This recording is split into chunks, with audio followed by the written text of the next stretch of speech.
সম্প্রতি বর্ধমানে mother Teresa Memorial হাসপাতালে পঞ্চম বর্ষপূর্তি অনুষ্ঠিত হলো। কলকাতার পরে বর্ধমানে এই ধরনের পরিষেবা দেওয়ার ক্ষেত্রে রীতিমতো নজির গড়ল মাদার টেরেসা মেমোরিয়াল হাসপাতাল। সম্প্রতি এই হাসপাতালে কর্মী এবং চিকিৎসক তাদের সম্বর্ধিত করা হলো বিভিন্ন তাদের কাজের পারফরমেন্সের ওপর ভিত্তি করে। শংসাপত্র না বলে এটাকে বলা যেতেই পারে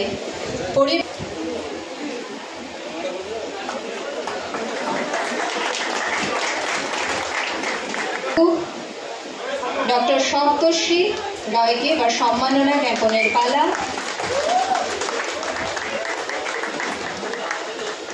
গার্গী দত্তর হাত দিয়ে আমরা অর্পণ করলাম উত্তরীয় পুষ্পস্তবক এবং সেই উত্তরীয় পুষ্পস্তবক এর জন্য উনিও সুস্থ থাকুন, ভালো থাকুন।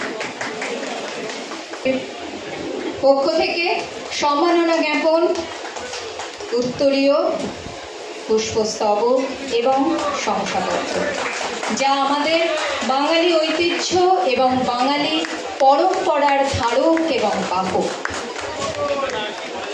সেই মহান রক্ষা।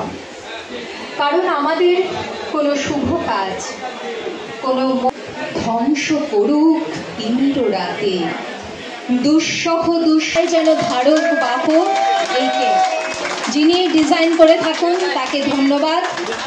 অপূর্ব।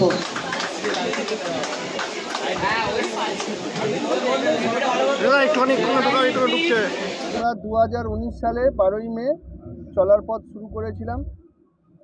তো দেখতে দেখতে 5 বছর পেরিয়ে গেল।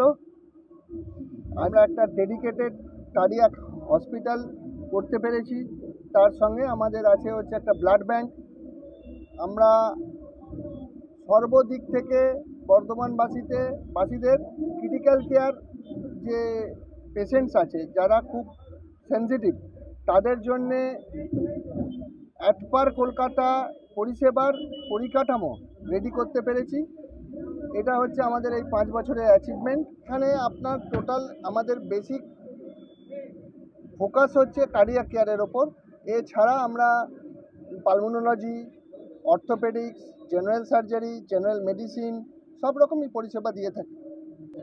আমাদের কাছে স্বাস্থ্যসাথী এ গ্রেড হসপিটাল এটা, যার ফলে আমরা স্বাস্থ্যসাথীর সব রকম পরিষেবা কিন্তু দিয়ে থাকি মানুষকে। আমরা যখন 2019 সালে হসপিটাল করতে আসি, তখন আমরা একটা উপলব্ধি করেছিলাম যে বর্ধমানে কার্ডিয়াক কেয়ারটা সন্ধ্যের পর থেকে একটু উইক ছিল। সেই জন্য আমরা ডেডিকেটেড একটা কার্ডিয়াক হসপিটাল তৈরি করবার জন্য এসেছি। তো ইদানিংকালে যেহেতু টেরেসা একটা কার্ডিয়াক হাসপাতাল হিসেবে নিজেকে প্রতিপন্ন করতে পেরেছে, সেই কারণে আমাদের কার্ডিয়াক পেশেন্টই বেশি। এছাড়াও আমাদের সব রকম পেশেন্টই আসে, কিন্তু ফোকাস কার্ডিয়াক কেয়ারে আমাদের ডক্টর টিমসও অনেক বেশি অ্যাভেলেবেল আদার দেন সবাই কাছে। কার্ডিয়াক পেশেন্ট যারা আসছেন তাদের বয়স মানে কী ধরনের বয়সটা বেশি সব থেকে আসছে? এবং কার্ডিয়াকে দেখুন, আজকে কম বয়সী সবাইকারই কার্ডিয়াকের প্রবলেম হয়, কিন্তু যদি বয়স হিসেবে আমার পেশেন্ট ব্যাংকের হিসেব করেন তাহলে ম্যাক্সিমামটাই হচ্ছে অ্যাবাভ 55। ধরুন কার্ডিয়াকের যে সমস্যাগুলো হয় সেটা তো ধরুন ফুড হ্যাবিটসের ওপর তো কার্ডিয়াকের প্রবলেমগুলো দেখা দেয়। তো এখন তো সবাই অনেক বেশি মোবাইলে বেশি টাইম ইউজ করে রাদার দেন কি ওরা মাঠে যায়।